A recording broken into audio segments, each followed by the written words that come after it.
Mom, check my bag. I couldn't go on the school trip I was so excited about.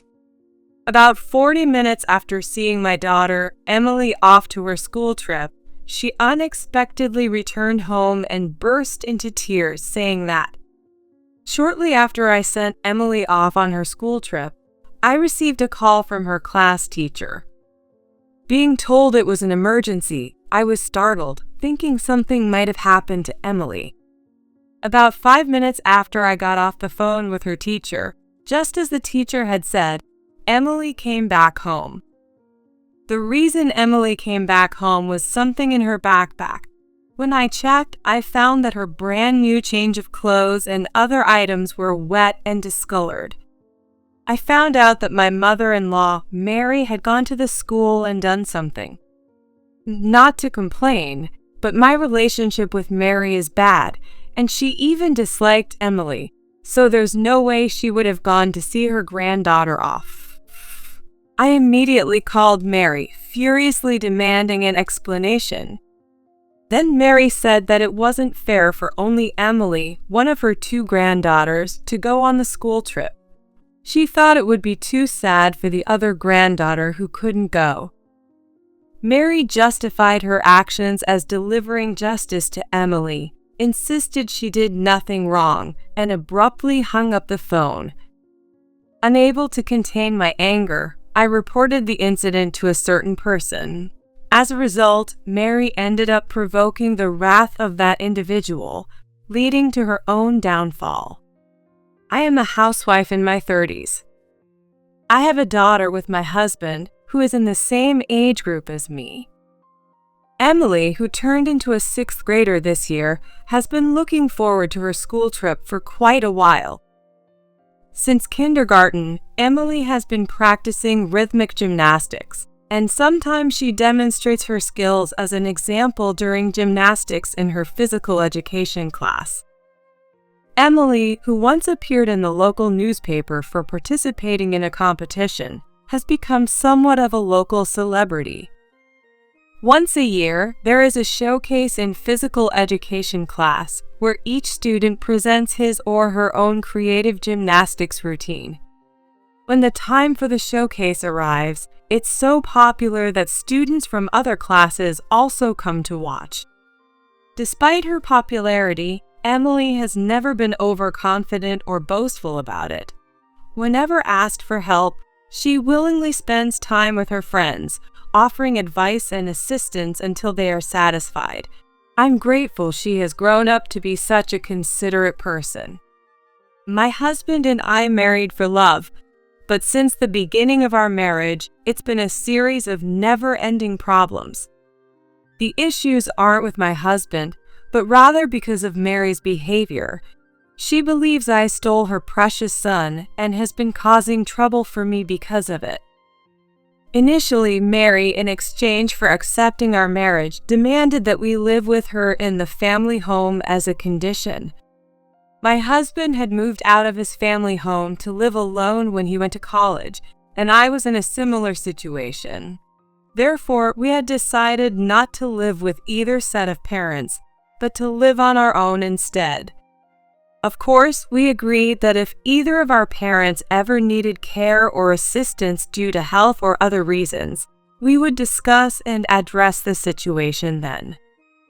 Given our perspective, we communicated that we couldn't immediately agree to the matter of living together.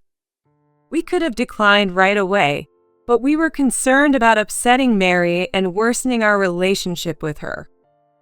Then my father-in-law, who was present at the time, spoke up, saying that it would be too harsh to expect the young couple to live with the in-laws. He proposed that it would be better to let us live alone for a few years, offering us a lifeline in the situation. Taking advantage of that, my husband skillfully convinced Mary, and at that time, the discussion of living together was dropped. After we got married, Mary kept bringing up the idea of us living together. Usually, if a parent-in-law wants to live together, he or she at least tries to be pleasant to his or her daughter-in-law, but she was the opposite. You're young and a housewife? Must be nice. When I was your age, I worked part-time to help with the finances. I bet you keep the house immaculate. Then what's this mess?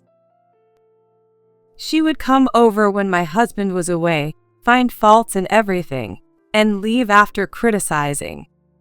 When my husband was out on overnight business trips, she would stay over, claiming it was too dangerous to go back at night, forcing me to endure her endless sarcasm. I developed mild neurosis due to her excessive interference. When my husband realized it was because of her, he confronted her firmly, assuring me we would never live together. Thanks to my husband and father-in-law, they kept her at a distance, and I started to recover. Soon after, I found out I was pregnant. I was anxious about her meddling again, but she was preoccupied with my sister-in-law, Kate, who was also pregnant at the same time, and showed no interest in me. She ignored my pregnancy and birth, favoring Kate and giving her grand gifts, while barely acknowledging ours. Years went by peacefully. Our daughter grew up to be strong, honest, and full of justice. Mary believed that our not living with her precious son was my doing, that I had brainwashed him. As our daughter grew and resembled me more than my husband at family gatherings, Mary would cold shoulder her. In contrast, she adored my niece, who looked just like Kate as a child. She would give gifts to my niece for Christmas, but not to Emily. My father-in-law would secretly give one to Emily, but if he's caught doing so, she would snatch it away, saying, I won't give anything to the child of the woman who stole my son. When confronted by my husband or father-in-law in front of the kids, she'd dramatically claim we were all ganging up on her. Emily gradually realized she was disliked by her grandmother. But she never became resentful. I'm so grateful for how well she's grown up. Just before Emily's preschool graduation, Kate got divorced and took custody of her daughter. The divorced Kate, along with my niece, moved in with my in-laws. My niece then ended up in the same school district and elementary school as Emily. They were in the same grade. My niece and Emily are in different classes, yet my niece often comes to see Emily. She frequently borrows school supplies and personal items that each student is supposed to have. I realized this because Emily's stationery was running out unusually fast. I initially suspected it might be bullying, with her things being hidden or thrown away, but it wasn't the case. Naturally, if two people share something, it runs out faster. I was relieved to learn it wasn't bullying, but I couldn't shake off this nagging feeling. I wondered if this was also a form of harassment from Kate. Mary didn't like me and Emily, often making our lives difficult with her constant nagging and harassment. Especially after Kate got divorced and moved back in with my in-laws, there were frequent incidents that seemed like she was contacting me just to make snide remarks. How can someone as unimpressive as you be my brother's wife? You'll definitely be dumped eventually. Kate seems to think highly of herself as a capable woman.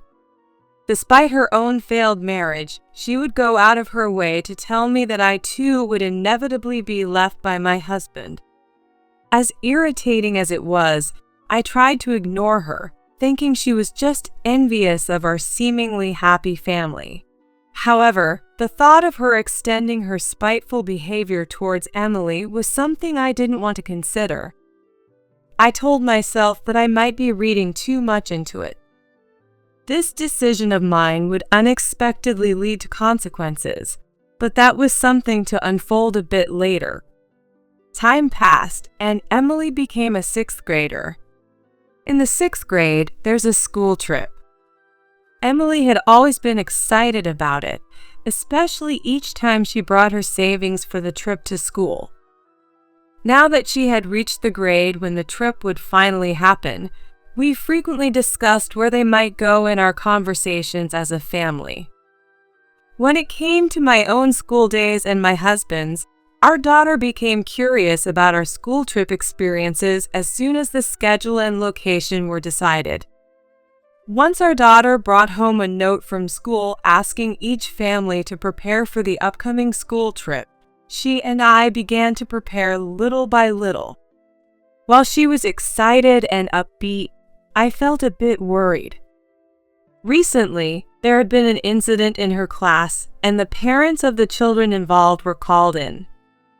Emily often remarked, "Why are the boys in my class so foolish?"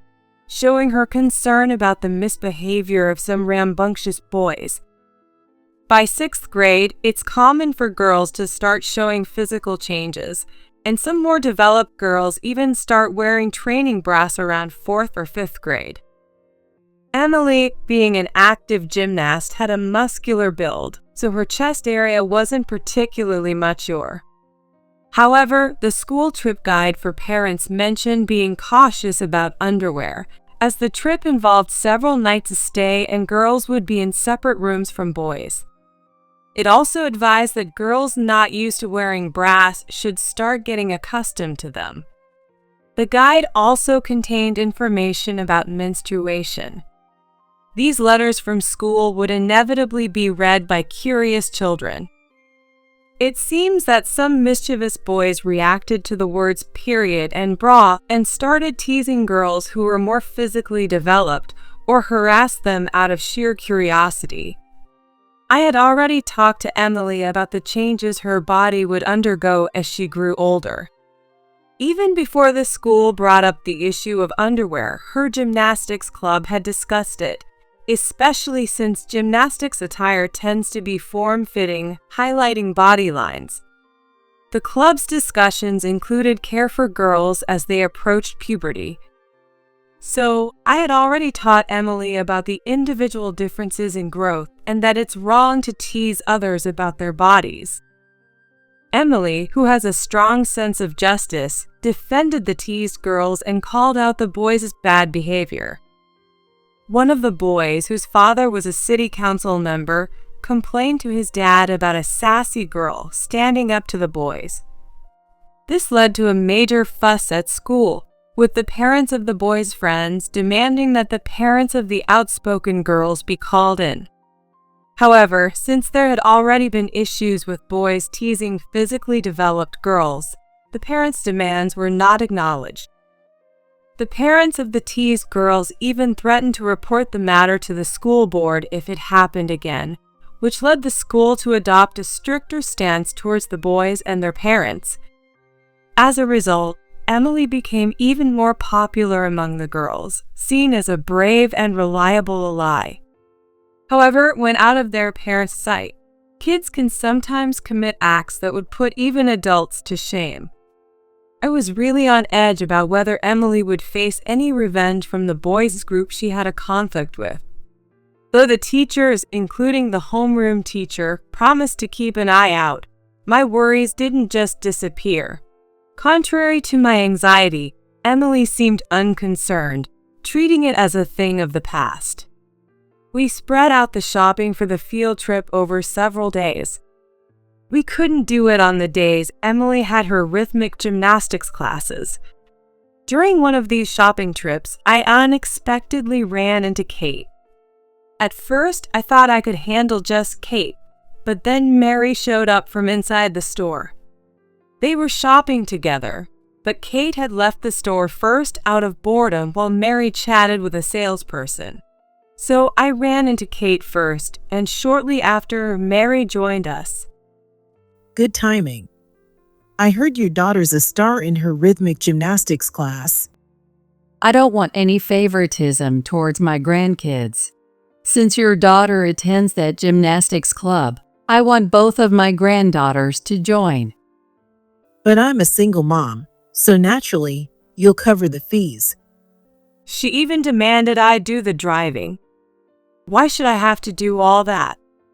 When I firmly refused, Mary accused Emily of bragging.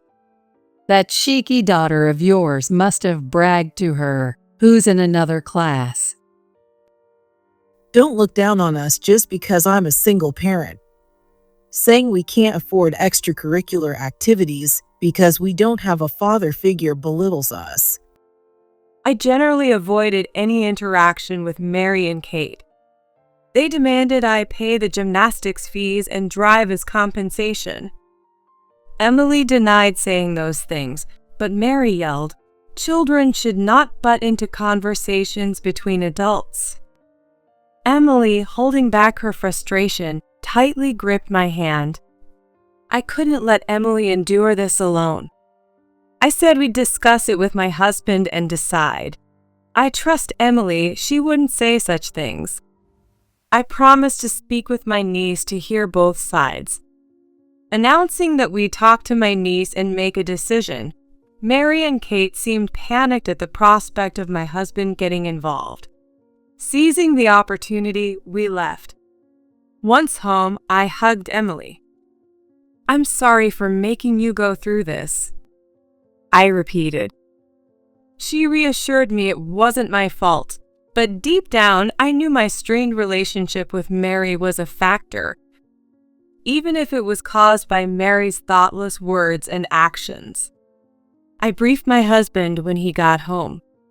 My husband informed my father-in-law about the situation, and it turned out that Mary and Kate, who were at their family home, as well as his niece, were all concerned about what's happening. But I knew Mary and Kate wouldn't be easily deterred. Despite the difficulties, the day of the eagerly awaited school trip arrived. Despite checking everything the night before, I still asked Emily if she forgot anything. With a smile, Emily reassured me, "It's all good, Mom. We've checked everything together several times." And then she left the house with a light step.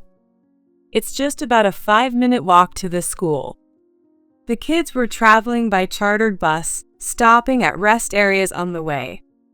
While doing household chores, I kept glancing at the clock, thinking, she must be boarding the bus by now, right? It's almost time for them to leave on schedule. I just couldn't help but worry. I was reminiscing about how, when I was Emily's age and went on my school trip, my mother must have felt the same way after sending me off, oblivious as I was, having fun with my friends. Just as I was lost in these thoughts, the house phone rang at an unusual time. Just 40 minutes after Emily left, I received an unexpected call from her teacher. When I was told something unexpected had happened, my heart raced, fearing Emily might have been in an accident. But as I listened to her teacher's relatively calm voice, I began to understand the situation. Emily had to come back home due to some circumstances. If I could quickly replace some items in her bag and drive her to a specified station, she could catch up with a chartered bus. After thanking the teacher for their thoughtful consideration and hanging up, I quickly found suitable replacements for the items she was supposed to take on the trip. As I was in the middle of changing clothes, Emily returned home crying. I knew some of the details from the teacher, but seeing Emily's state was different from what I had been told. Just 40 minutes earlier, she had left the house looking bright and energetic. The only difference now was her tears instead of a smile. I asked her what happened, and she told me to look inside her backpack. When I checked, I found the interior slightly damp, though not enough to seep through to the exterior. The backpack, originally waterproof, had been further sprayed inside by my husband, anticipating any unforeseen events. Fortunately, only the inside of the backpack was wet, as the waterproofing held up, affecting only the items that weren't waterproof. Emily, crying, told me that Mary had come to see off her cousin and had poured juice into her backpack.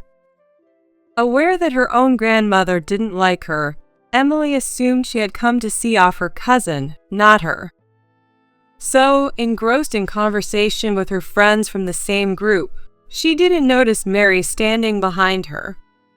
It was her friend who was talking to her that noticed and said, "Hey, there's an unknown old lady touching your backpack." By the time she turned around, something had already been put in, and when she checked, she found the inside of her backpack was wet. Emily, understandably upset, confronted Mary, but she dismissed it as an accidental spill and left. I reassured Emily, telling her I would speak to Mary, and encouraged her to reset her mood and enjoy the school trip. I prepared a smaller backpack I normally use, filling it with substitutes for the original items and new spare clothes we had bought as reserves. Emily, regaining her spirits, helped me pack quickly, and we hurried to the car to drive to the designated station. We arrived before the bus, which had been caught in a bit of traffic. The bus made a special stop just for her, which we were grateful for. Emily boarded the bus, was greeted by her friends, and waved at me multiple times as she set off on the school trip. After watching the bus, Emily was on disappear from view. I returned home, and before finishing up the remaining household chores, I called Mary to protest. I knew getting emotional would play into her hands, so I had to stay calm and composed while making my protest. Before picking up the receiver, I took several deep breaths. As I called her, Mary answered after a couple of rings. I calmly demanded an explanation for her actions with Emily's backpack. She's one of my 2 granddaughters, and it just seemed so unfair for only one to go on the trip. I thought you wouldn't listen to anything I said, so I wet the items in her backpack to prevent her from going. Isn't it your lack of concern to blame here? Shouldn't you realize that? What was this woman saying? That was my reaction upon hearing Mary's excuse. But as infuriating as it was, I knew calling her names would mean losing the argument. I tried to stay calm and counter her words. But then she abruptly ended the call, claiming she had to go out. I wasn't even aware that my niece couldn't go on the school trip. I generally avoided any interaction with Mary and Kate. How could I have known? Moreover, Emily hadn't mentioned anything about her cousin not being able to go.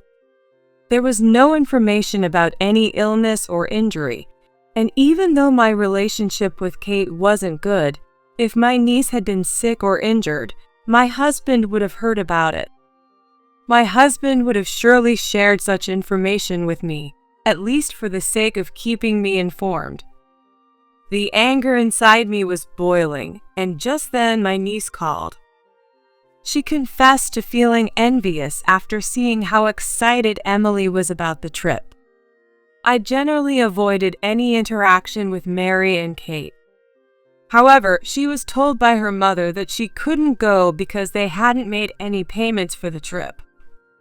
Mary, upon hearing this, decided that since my niece couldn't go, it would only be fair if Emily also had a painful experience. She had said this the night before, but my niece never thought she'd actually prevent her from going. My niece apologized to me. It turned out she didn't know they weren't making payments. Kate had told her that the trip was fully paid for and that she didn't have to worry about anything. So my niece believed what she was told, but as the school trip drew near, she was confronted with the fact that no payment had been made. What a cruel thing for Kate to do. There were children in Emily's class who, for various reasons, couldn't attend the trip. When I was a child, there were also kids who didn't participate in school events due to illness or religious reasons. I had told Emily not to ask such children why they weren't going. I assume my niece's teacher, trying to be considerate, didn't pursue the unpaid fees for the school trip. If they had, my niece would have questioned it, and my father-in-law, who lives with them, would have noticed. I couldn't forgive Kate for imposing such a burden on her child. I had been avoiding them, but this time I couldn't just let it go. I decided to take action, not just for my niece who had apologized to me, but also to give them a piece of my mind. I reassured my niece that it wasn't her fault and that this was an adult problem. That evening, when my husband came home from work, I explained everything that had happened. He immediately contacted my father-in-law and we shared the whole story. My father-in-law, still working and in his late 50s, regretted not noticing the issue with the trip and apologized. He was quite shocked to learn that no payments had been made for the school trip. My husband was furious that Mary had gone to such lengths to harass our daughter at school.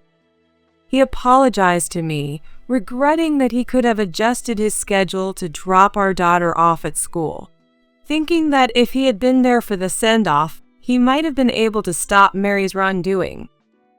It's hard to imagine Mary, who had never been involved in school events, would show up for a send-off. The resolution left a lot to be desired. However, my father-in-law wasn't done yet. After our conversation, he woke up Mary and Kate to give them a piece of his mind. This lecture apparently went on until the early hours of the morning, leading them to call us before dawn as a form of retaliation. How do you like being woken up? Because you snitched to Dad, Mom and I got an earful of nagging from him. I'm too sleep deprived to do any housework, so you come here and make breakfast.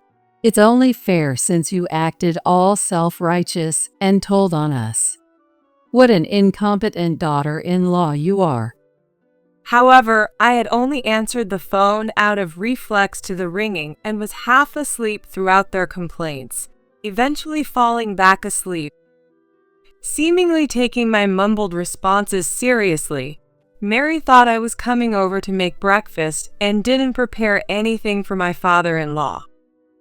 This led to him getting upset, wondering if his lecture hadn't been enough, and rushing to make breakfast himself. In her haste, she made extremely salty scrambled eggs, and my father-in-law apparently commented that a wife who can't even make proper eggs and only knows how to get others in trouble is useless, almost like declaring a divorce. My husband thinks that this incident has finally gotten to Mary, and she might quiet down for a while. I hope so. Given all the times Mary has caused trouble, I wonder if just the threat of divorce would be enough to calm her down. But in reality, as my husband predicted, there were no more sarcastic calls from Mary or Kate, and we had peaceful days until Emily returned from her school trip. She couldn't stop talking about her trip, and during dinner, I had to remind her to either eat or talk. She excitedly shared her experiences with gestures and all, right up until bedtime. She had only a limited amount of pocket money for the trip, but still bought souvenirs for us. She even thought of her cousin who couldn't go. Emily had noticed her cousin's absence and asked why. The teacher, not revealing the true reason of unpaid fees, simply said she fell ill suddenly. Hearing this, Emily bought matching keychains in different colors for her. I told her that her cousin was feeling better and would be back at school. I believe sometimes it's okay to tell a kind lie for someone's sake. A few days later, my father-in-law called us for a talk. The revelation about the unpaid school trip fees led him to contact Kate's ex-husband. My father-in-law had been unaware of their divorce's reason. He apparently avoided the issue because he felt it was a matter between the couple. However, seeing the financial struggles of Kate and my niece, he reached out to see if the ex-husband could contribute even a little in child support. The truth he learned was far different. The divorce was due to Kate's terrible spending habits, which her ex-husband couldn't tolerate any longer. He had initially planned to take custody of my niece, thinking Kate was incapable of single parenting. However, she adamantly refused to let go of her daughter, so he gave up custody in exchange for the divorce. He was desperate to leave her. The ex-husband had been faithfully paying the agreed child support, including separate amounts for school fees. Learning that his daughter missed the trip due to unpaid fees was a devastating and infuriating revelation for him. My father-in-law, too, had been concerned about my niece's lack of school supplies and worn-out stationery, and had given money to Mary to buy new ones. But Mary squandered the money on outings with Kate. Kate also spent the child support from her ex-husband on herself, not on my niece. My father-in-law asked my niece how she managed at school without the necessary supplies. She replied that she was told to borrow from Emily. It all made sense to me then. For a while, I had noticed the contents of Emily's pencil case becoming sparse. She said it was because she and my niece were using them together, but maybe she was actually giving them to her cousin. Perhaps after being asked to borrow supplies so many times, she just started giving them away, like a pencil here and there. Hearing about the true nature of Mary and Kate from my niece, and learning about the misuse of child support and their refusal to let her participate in school events, made me realize it was not good for her education. Realizing that being around adults like Mary and Kate was also not good, my father-in-law, after confirming with Kate's ex-husband, supported the idea of fighting for custody. If one party is stubbornly resistant, such disputes can automatically lead to court. Kate resisted because she didn't want to lose the child support, resulting in a court case. The court judged that she was incapable of parenting, considering her income and lifestyle. After the divorce, Kate neither worked part-time nor used the child support and money from my father-in-law responsibly. The custody battle was quickly settled in court, and my niece was taken in by her father. He had moved back to his parents' home. She will now live a life free from neglect, with the support of her paternal grandparents. Following their quick loss in court, Kate and Mary showed up at my house. You really went and did something unnecessary. Now you're going to have to give me my allowance. It was a good source of income. Ever since you married my son, it's been one misfortune after another. You're a jinx. They had invaded our home early in the morning, rummaging for valuables. I immediately called my father-in-law for help. He arrived, apologized to me and my husband, and took them away in his car. Later, finding themselves without any source of income, they tried shoplifting at a local supermarket and were caught and handed over to the police. They didn't want to ask us for help and couldn't reach my father-in-law at work, causing trouble for him at his job. Eventually, my father-in-law, fed up with their antics, divorced Mary.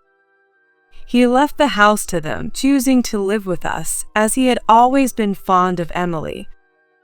Mary took as much as she could from the divorce settlement, but spent it all without thinking of the future. Even though they could shelter from the rain and wind, their electricity and gas were cut off, and eventually even their water supply was shut off.